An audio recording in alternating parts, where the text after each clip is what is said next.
Bon, les gars, fin 2018, un petit séisme depuis longtemps redouté a secoué la francophonie. Charles Aznavourian, plus connu sous son nom de scène de Charles Aznavour, est décédé. Bon, en même temps, il avait 94 balais bien tassés et il était, lors de son trépas, le plus vieux chanteur en activité dans le monde. Donc c'est pas comme si c'était totalement une surprise. Et comme à chaque fois que disparaît un grand artiste populaire, on a eu droit à une litanie d'hommages, de pleurniches médiatiques et de compilations des meilleures chansons qui ont jalonné sa longue carrière. Et une longue carrière, ça, on peut dire qu'Aznavour, il en a eu une. Né à Paris en 1924, il a commencé sa vie d'artiste dès les années 30, connaissant, après bien des difficultés, un succès colossal à compter des années 60, grâce notamment au soutien d'Edith Piaf. J'ai dit Edith Piaf, merci. Et grâce à quelques chansons absolument fameuses comme La Bohème ou Emmenez-moi, dont je ne vais absolument pas vous passer d'extrait ici, pour éviter tout risque de réclamation semi-frauduleuse des maisons de disques. Hein? Ah oui, on vous connaît les gars. Hein. Ce sont des pauvres cavouilleux et des aptères. De toute façon, c'est pas la musique qui va nous intéresser ici. Enfin, pas directement en tout cas. Parce que là, vous êtes sur la chaîne du Hussard et notre grande affaire, c'est pas la chansonnette, c'est la littérature. Et à ce titre, moi, chez Aznavour, ce qui m'intéresse, c'est un paradoxe. Ce gars, malgré un parcours scolaire,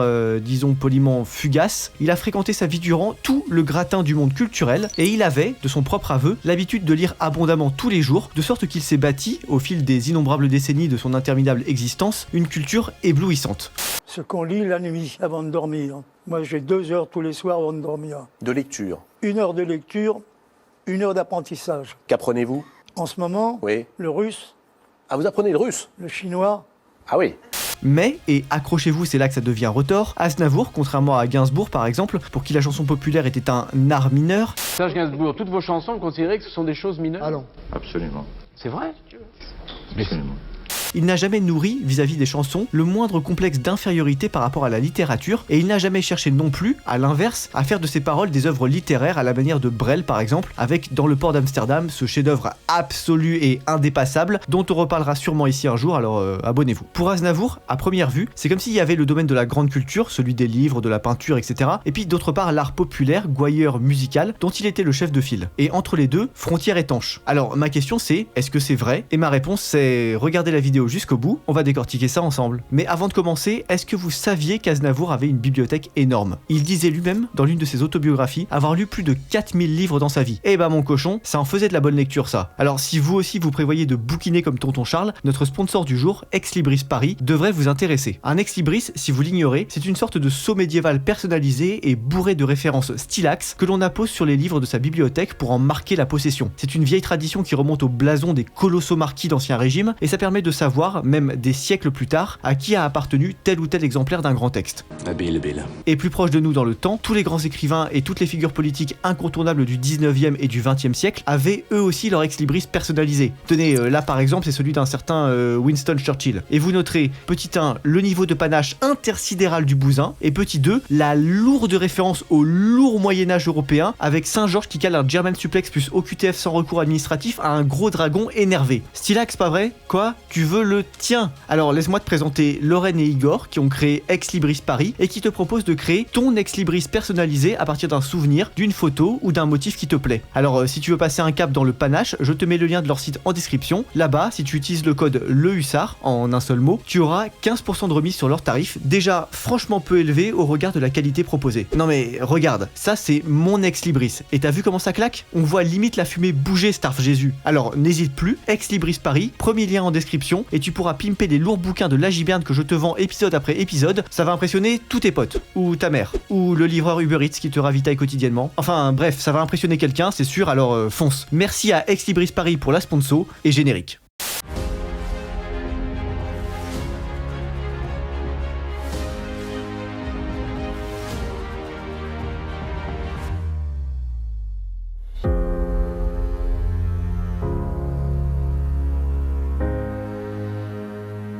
Pas mal, non, c'est français. Bon alors Aznavour, je ne vais même pas tenter de vous résumer méthodiquement sa vie dans cet épisode. Le gars, il a tout fait, tout vu, tout côtoyé, et il a calanché à presque 100 balais dans le plus grand des calmes, donc des os pas des os, je vais pas vous faire 5 heures de reportage exclusif pour tout reprendre dans le détail. Sachez seulement, parce que c'est important, qu'il est né en 1924 à Paris, dans le quartier latin. Alors, qu'est-ce que le quartier latin? Pour ceux qui l'ignoreraient, il s'agit du quartier parisien groupé autour de la Sorbonne, de la place Saint-Michel et du Jardin du Luxembourg, dans le centre de la capitale, qui a longtemps été le lieu de rencontre incontournable des artistes, des étudiants et des érudits français. Et si le petit Aznavour spawn sur ce grand chunk français, c'est pas exactement un hasard. Ses parents sont deux artistes arméniens en fuite parce que ça pue un peu pour les Arméniens à la fin de l'Empire ottoman, et ils se sont réfugiés à Paris où ils se produisent dans des petits cabarets miteux contre 3 kopecks journaliers. Donc pour le résumer, dès le early game de sa très longue run, Aznavour a un build de saltimbanque. Plus 10 en théâtre par sa mère, plus 10 en cabaret par son père, bonus culturel de la diaspora arménienne et buff de zone littéraire grâce au spawn dans le quartier latin. Le gars rush la vie culturelle française en early et vous allez voir, ça va aller plutôt vite. Dès l'âge de 9 ans, Aznavour quitte l'école et suit des cours de théâtre. Et à 11 ans, il joue son premier rôle d'ampleur au théâtre Marigny dans la pièce Margot, écrite par Édouard Bourdet, un auteur comique et vaudevillesque qui s'était pour une fois hasardé dans un genre un peu différent, avec un drame historique autour de Marguerite de Navarre. Et si Édouard Bourdet, ça ne vous dit pas grand chose aujourd'hui, sachez quand même que c'est le gars qui a dirigé, à la fin des années 30, la Comédie Française. Donc oui, c'est pas exactement un cassos le mec. Et Charles, malgré son jeune âge, malgré son manque d'éducation et malgré les galères de tunas de sa famille, le théâtre, ça le botte pas mal. Il décide donc d'en faire son métier en rejoignant la compagnie d'un autre gars important mais tout aussi oublié de nos jours, Jean Dasté. Bon alors Jean là, son grand truc, c'était de faire sortir le théâtre de son cadre bourgeois, figé et couvert de naphtaline, pour mettre Molière et Racine à la portée du grand nombre. Il faisait ainsi jouer Le Médecin volant ou Les Fourberies de Scapin de Molière à Paris en place publique, avant de réaliser plusieurs tournées en zone occupée au début des années 40. Alors c'est bien gentil tout ça, mais Aznavour, c'est quoi son rôle exact dans ce grand bazar? Bah pour l'instant c'est pas exactement un jeune prodige. En fait, il cumule même pas mal de handicaps, notre petit bonhomme. Déjà, petit bonhomme, c'est pas exactement une expression. Le bougre est haut comme 3 pommes, ultra complexé par son nez, qu'il finira par faire retoucher dans les années 50 sur le conseil d'Édith Piaf, et il doit compter avec une voix éraillée et voilée qui pousse la critique à descendre toutes ses premières tentatives musicales. Ah, et il a pas une thune aussi. Il habite avec sa femme rue Louvois, rive droite de Paris, dans une chambre de bonne craignos dont la seule fenêtre donne sur le couloir. Pas mal, non? C'est français. Heureusement, pour se remonter un peu le moral, Aznavour peut compter sur ses lectures. Oui, parce qu'en autodidacte, il commence à éplucher les grands noms du game français. J'ai déjà cité ici Molière, qui est un incontournable de toute carrière théâtrale, mais il faut y ajouter les classicos Racine et Corneille, ainsi que La Fontaine, un incontournable de la poésie, et les romans de Victor Hugo, cet énorme goth de la littérature française. Donc, entre Les Fables, Le Cid, Les Misérables et Hernani, Aznavour commence gentiment à aiguiser ses goûts et à se forger un avis sur l'art littéraire. Et il est assez éclectique le bougre. Aznavour, il est pas du genre à se cantonner au théâtre ou à se limiter à quelques lectures occasionnelles. Dans l'une de ses autobiographies, Le Temps des Avants, paru en 2003, il déclarera « Racine, ah oui ».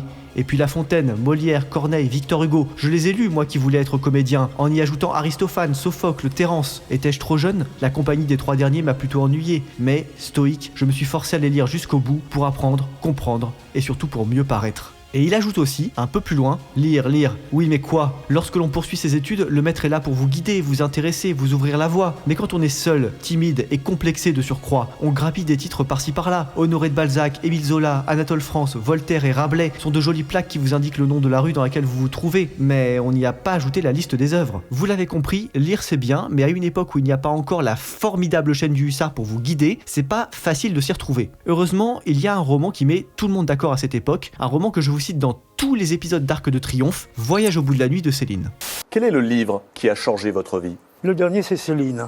Céline. Oui, Le voyage au bout de la nuit? oui, mais ce qui a changé ma vie, c'est son titre. Je me suis dit, c'est une drôle de chose, ça, on peut en faire une chanson formidable. Alors j'ai acheté le livre et je l'ai lu. Il fallait prendre la liberté qu'il prenait pour écrire. Et je me suis libéré, c'est ça. Je vais être clair, vous ne pouvez pas comprendre la littérature, et même la création au sens le plus large, au XXe siècle, sans porter vos mirettes sur ce monumental ouvrage. On ne se rend pas forcément compte aujourd'hui, mais Le Voyage, c'est le texte qui a fait rentrer un phrasé de Titi parisien dans la grande littérature, et qui porte un regard sans concession sur le siècle et sur les classes populaires. Donc autant dire qu'un fils de rescapé arménien qui compte les pièces rouges pour acheter son quignon de pain quotidien, ça lui parle cette ambiance. Alors, jusqu'à présent, vous le voyez, la littérature est au rendez-vous, mais la vie de Charlie n'est pas bien flamboyante. Heureusement, ça va graduellement s'arranger. Après-guerre, Aznavour rencontre Édith Piaf, qui le prend sous son aile et l'emmène en Amérique pour y lancer sa carrière avec, finalement, pas mal de succès. C'est l'époque des premiers tubes, des premières interviews et des premières victoires, mais surtout, c'est le moment où Aznavour va rencontrer pas mal d'écrivains ayant eux aussi un pied dans le cinéma. C'est notamment le cas de Cocteau, qui donnera à Charlie une éthique de travail exemplaire en lui recommandant de lire et d'écrire tous les jours. Vous souvenez-vous de Jean Cocteau? Oui, je me souviens bien de Jean. Chaque jour, après le déjeuner, il disparaissait dans sa chambre. Et moi, curieux, je lui ai dit, vous écrivez quelque chose de particulier? Et il m'a dit, non, j'écris tous les jours, c'est tout. Et là, j'ai appris qu'il fallait écrire chaque jour un petit peu, et même beaucoup si on peut.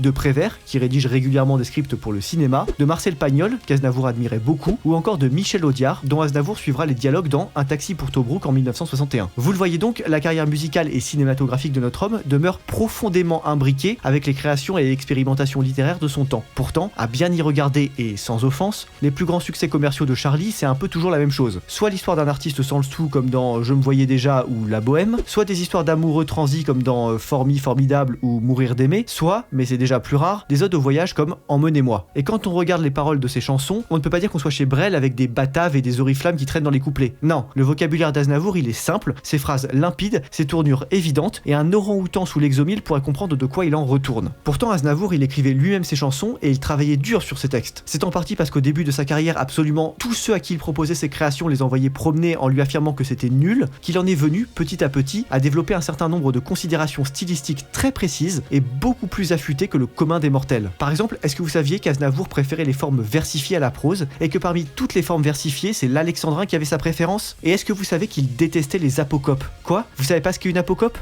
C'est quand on coupe un mot pour le raccourcir. Ciné pour cinéma ou télé pour télévision par exemple. Pour le coup, Charlie trouvait que c'était éminemment anti-littéraire de faire ça et il tâchait de bannir ce travers de langage. Pas mal, non? Je ne suis pas certain que Kobalade ou Jul se fassent eux aussi, au hasard de leur lecture de Voyage au bout de la nuit, des réflexions sur les apocopes. Pas vous? Le hussard tu tacles les rappeurs mais Aznavour il aimait le rap lui. Oui, c'est vrai. Il avait même dit à ce propos: Les chanteurs de rap et de slam, ils écrivent eux-mêmes leurs textes. C'est ça que j'aime chez eux. Les textes sont beaux, c'est dans un bon français, c'est intéressant.